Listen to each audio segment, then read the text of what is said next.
Hi, welcome along to AFTV. It's time to preview the game, Arsenal versus Brentford. Big game in the context of Arsenal's season. Of course, we're coming off the back of that 1-1 draw at Stamford Bridge.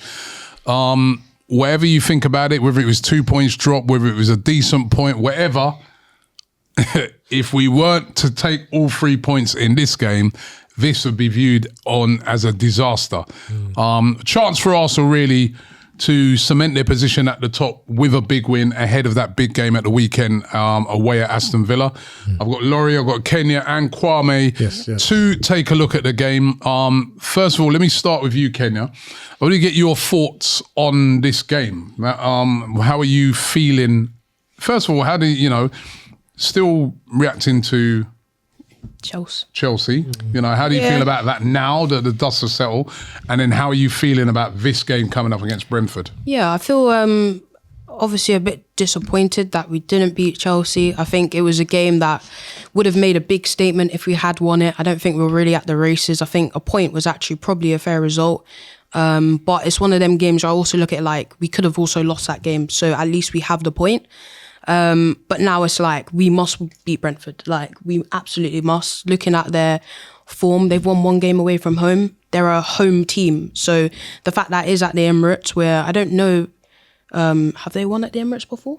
When they beat us, I think that was even at the G-Tech. That was away. So, we have to just go there and win the game. And it's 3 points on the board, and our rivals have harder games. So this is a game where we have to pick up maximum points for sure.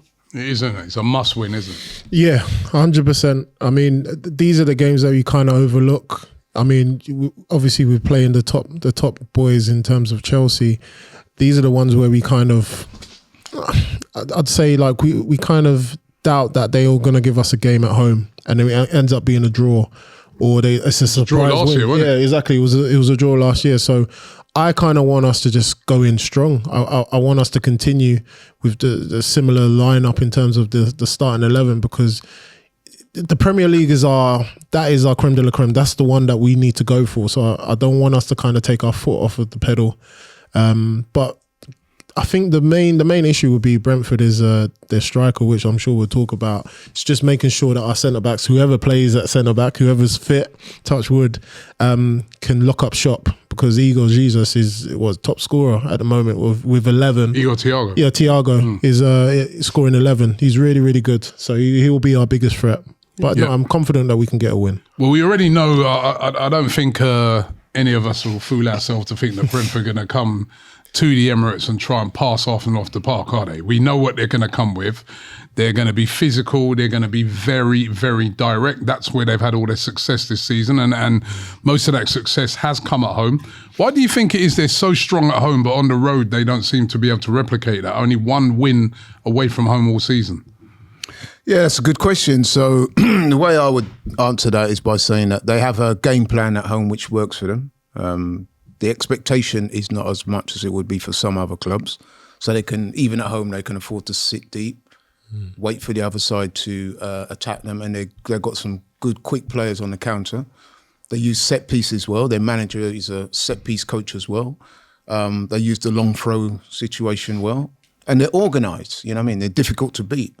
And at home, that's going to work quite well for them. When they go away from home, the expectation may not be to always win the games, but you know what I'm saying? It's different when you go away from home. So even with Arsenal, when we go away from home, it's a little bit different, isn't it? So the games are a little bit harder. We saw that against Chelsea. If we played that Chelsea team at home yesterday, we probably beat them by a couple of goals. You saw what happened yesterday, even with 10 men, it was a harder game. So yeah, it's always going to be, for most teams anyway. Yeah, but we know they're going to be physical, and it could be that same centre-back pairing that we saw at the weekend of Mosquera and Nkapia. Does that worry a bit? That was only the first game they played together. That will be something that Brentford will look to exploit. Yeah, they will. But to be fair, they don't have the same level of personnel that Chelsea do. And, okay, those guys... But they're better at set pieces than Chelsea. Yeah, that's true. But overall, you know what I'm saying? The quality. And we conceded a set piece. Yeah, we did.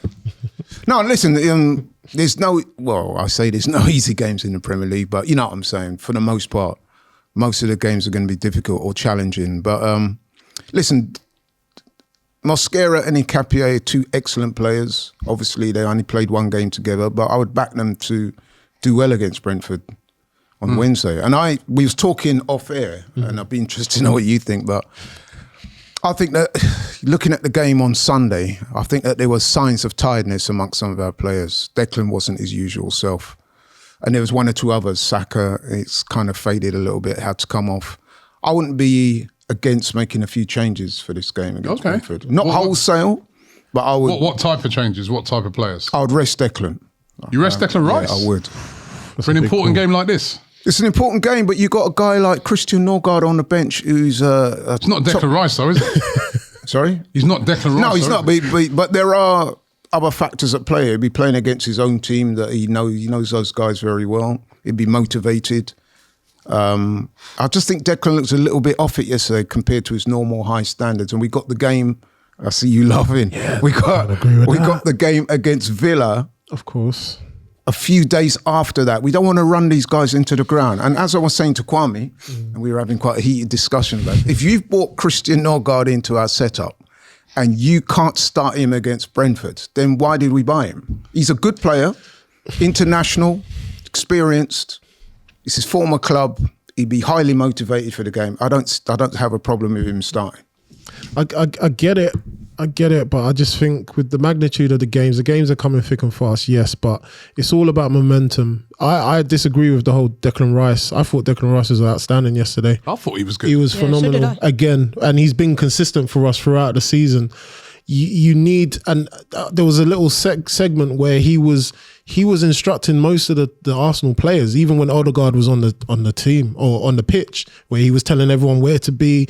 He's a leader that we need, and it's these games where you need the leaders to kind of step up again and to carry us through. I'd rather start Declan. For me, I'd start strong, and then I would introduce Christian Norgard into the game, because I just feel like with Henderson, as much as, all right, cool, he doesn't cover as much ground as a Norgard, but Henderson is a very sharp in the sense of how he thinks. He's a quick-witted midfielder, and he can put in a good ball as well. And that's obviously one of the goals that they scored on the weekend. We need to be careful of that. Their pairing as well, Jensen and Henderson, I never underestimate them too. And Damsgaard as well. Excellent this season. They're very, very good. So I just feel like start strong. Don't leave any stone unturned. Again, everyone's going to be tired after a game like that. I think Reece James even said after the game, it's a North London derby. Of course there's going to be yellow cards. No, North London, no. Oh, I mean like a London derby in the sense of course there's going to be yellow cards and there might be a sending off. The intensity of the game. But I just feel like the boys already, they've been waiting for this moment, especially at this point of the season. Arteta will have I hear ready. you, but what I'm saying is sometimes you have to look after these players. I mean, if you say to Declan Rice, are you going to play on Wednesday, will you be all right? I'm sure the first thing coming out, of course I will. Yeah. What I'm saying is that for me anyway, and listen, I'm not trying to detract from what you guys think. No. Personally, I didn't think Declan was at his best yesterday. But he wasn't the only one. There was a number of players yesterday that to me did not perform at the levels that they normally do. Him, Timber.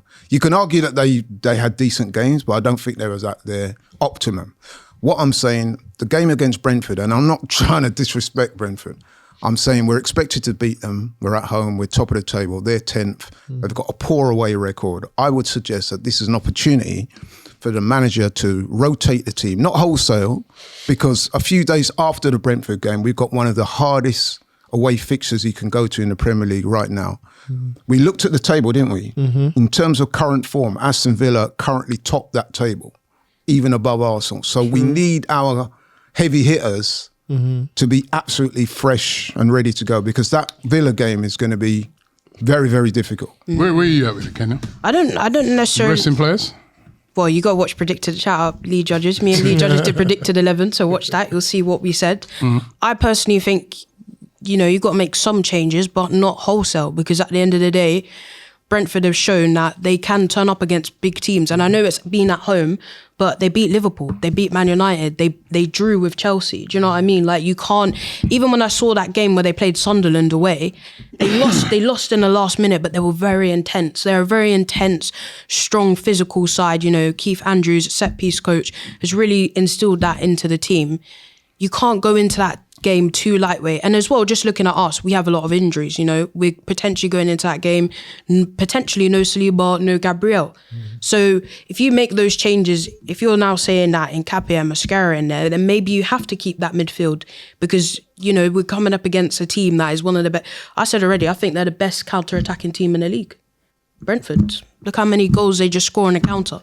Look how they just run up the other end. They're so energetic. Very quick, Sharda plays like that as well. I worry about Ouattara, maybe is Christian Norgard ready for that, or is he the right pick for that type of game? When actually Declan Rice is probably one of the best midfielders in transition, and you can't really get past him. He's so good. So I don't know. I think. You know, you have to make. Used to captain Brentford, so it's not like no, these players are We going know to. He did, I know. He's not going to be scared of Brentford. I think, Laurie, I'm siding with these guys because for me, that is such a big game. I mean, It's we one of them may you look at have it and to win think it. Brentford, but for me, it's a must-win game. Yeah. It's definitely a must-win game. And I just think, you know what, this resting of players, yes, if a player's like looking like he's in the red zone or nearing to injury or something like that, I'd rest him. But if not, Declan Rice has to play. I mean, I saw Man City last week rest a wholesale rest. I know it's a different competition. Yeah, look what happened. Wholesale resting the they got players rock against up. Leverkusen and lost. Yeah.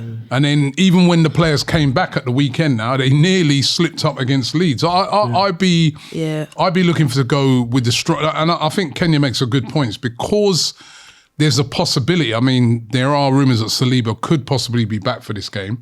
But because if you've got those two centre halves out, I then think they need extra protection because it is only the second time they've played together. Exactly. And that's why even for me, that I wouldn't even be looking to take out Timber either as another player that maybe could do with a rest. I'd be looking and saying, guys, give me the next two games rest against Bruges next week, Wednesday. That's what I'd be thinking, but I don't know how you guys feel about it. Yeah, no, I agree. And I'm like looking at the Premier League table and we're just 5 points away from City.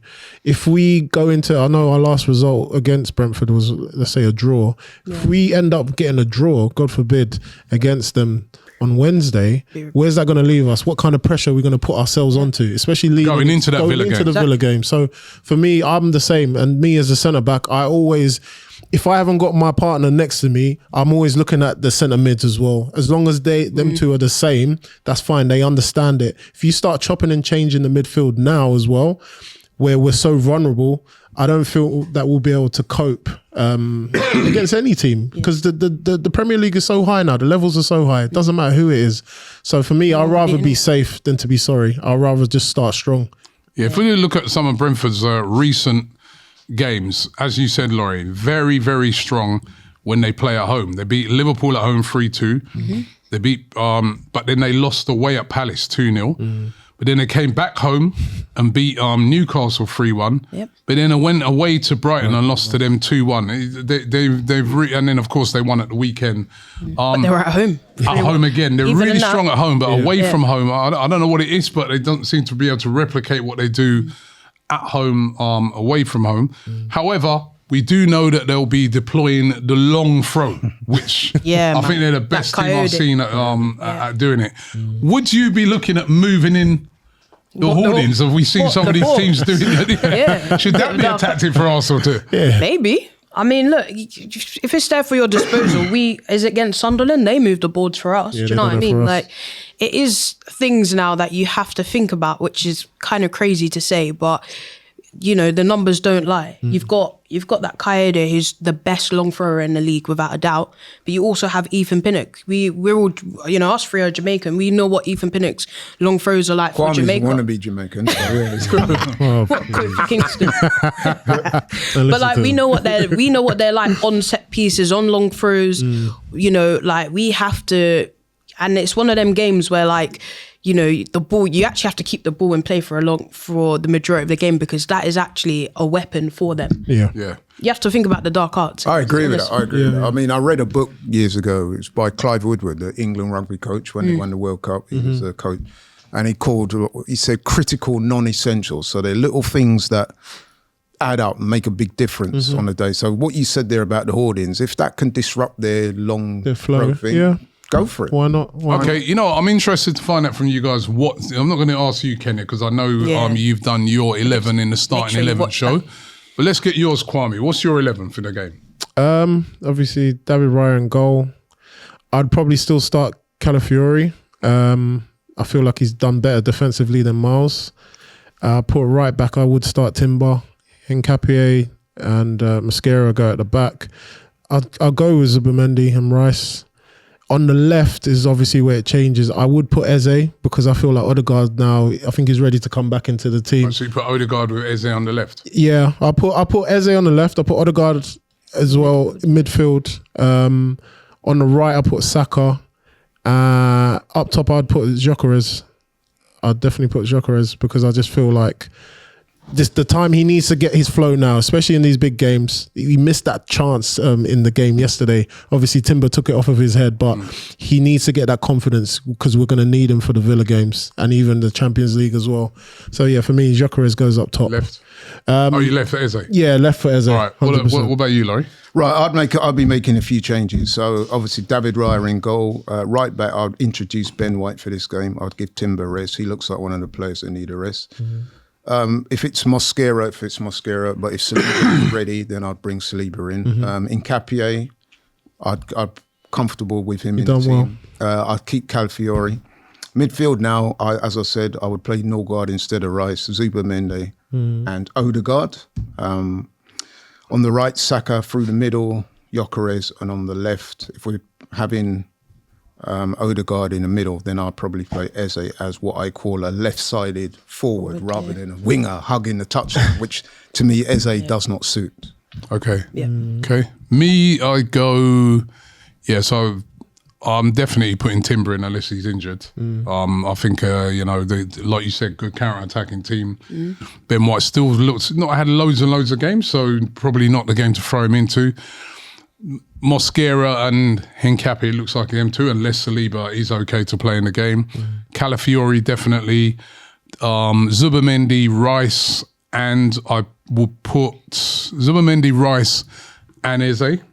Okay. And then up front, Gyökeres down the middle, Saka, and on the left-hand side, Martinelli. That's what I go. None of you said Mikel Merino.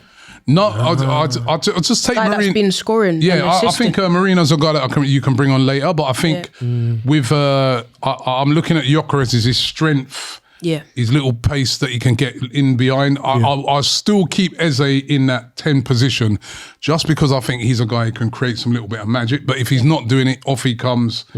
And I bring on Martin Odegaard. Odegaard looks really sharp when he came on yesterday. He did. Although his passing was still a little off. Yeah. So for me, I'd still be looking to start Eze. He scored a hat-trick in his last home game. He had an assist. I'm not really looking completely at that game against Chelsea at Stamford Bridge. I just feel that in a game that we know what's going to come in that game, tight, low block team. I think this is a sort of games where you need it as like the Palace game, where he can unlock it, he can score goals on the edge of the box, he can create that little, and if it ain't working, then you bring on Martin Odegaard. What I would say is that either of those teams that we talked about should be able to beat Brentford, of course, at home, because we know that Brentford's away form this season, let's be honest, been pretty poor. They've lost 5 out of 6. We're top of the table. We're unbeaten at home. We should be beating Brentford. We should be. We should be, but you can't take nothing for granted, because I saw I think what will be a big lesson to Mikel Arteta was at the weekend when he saw Man City just about get away with it against Leeds. But that's City. What about us? What about they're second in the league? Yeah, but what about we're talking about Aston Villa, who we're gonna have to face next? They just about beat Wolves. Just about won as well. A team that's not even won a game all season. Scraped it. You still won the game. I get it, but.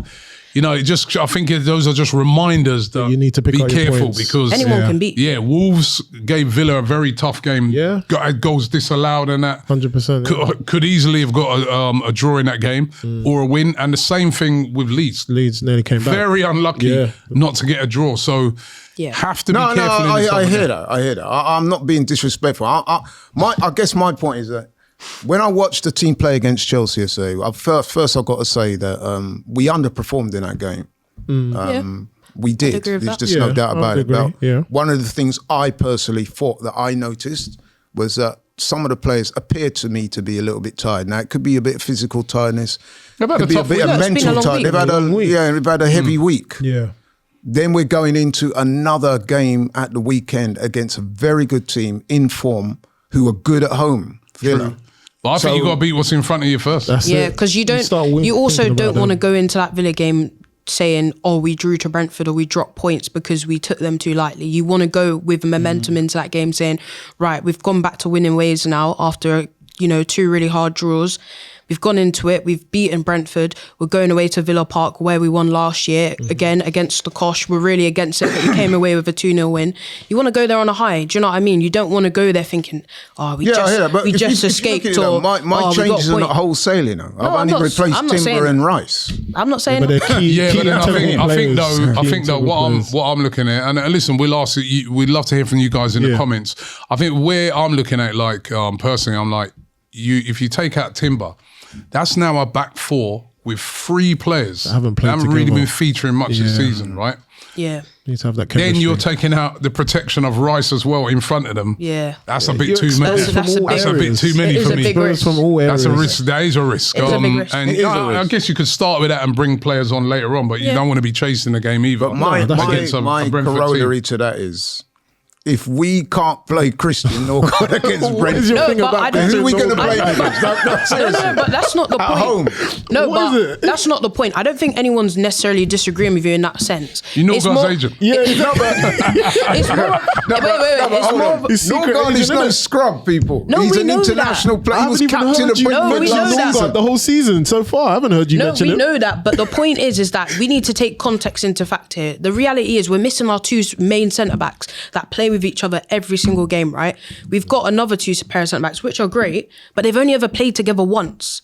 Like, chemistry do is you gonna now be want off. to? Do you now want to bring in a guy that's not even? I don't think he's played a Premier League start for us yet. Yeah. Christian Norgard. He's just come off the bench maybe twice, and I think he might have featured in the Champions League once. Like, is it worth the risk? Maybe bring him on towards the end of the game where maybe you're winning that 2 or 3-0, hopefully. Then that makes more sense. You got to have a protection for your backline. Yeah. Right, let's get some predict before we go. Let's get everyone's prediction. Kenya, I'm gonna say 3-1 Arsenal. 3-1. Yeah. 3-0 clean sheet. Arsenal. Laurie, You stole my thunder. I was about to say that. 3-0. hat trick by Norgard. Hey, listen. If we get to hat trick, we'll all Happy be days. celebrating. For Norgard. Right, I'll go 3-1, right, is my prediction. What's your predictions out there? I want to hear from you. Give us your prediction. Also, do you agree with Laurie? Is it time to rest Declan Rice, bring in a player like Norgard? Should we be beating Brentford with wholesale changes or not?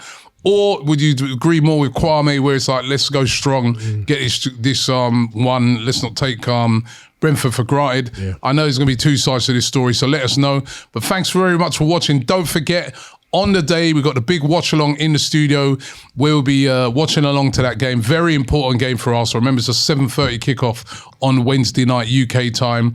And also, I'll be at the game talking to the fans afterwards and getting their opinions on how it went. Thanks for watching. Don't forget to subscribe to the channel, and we'll be back soon.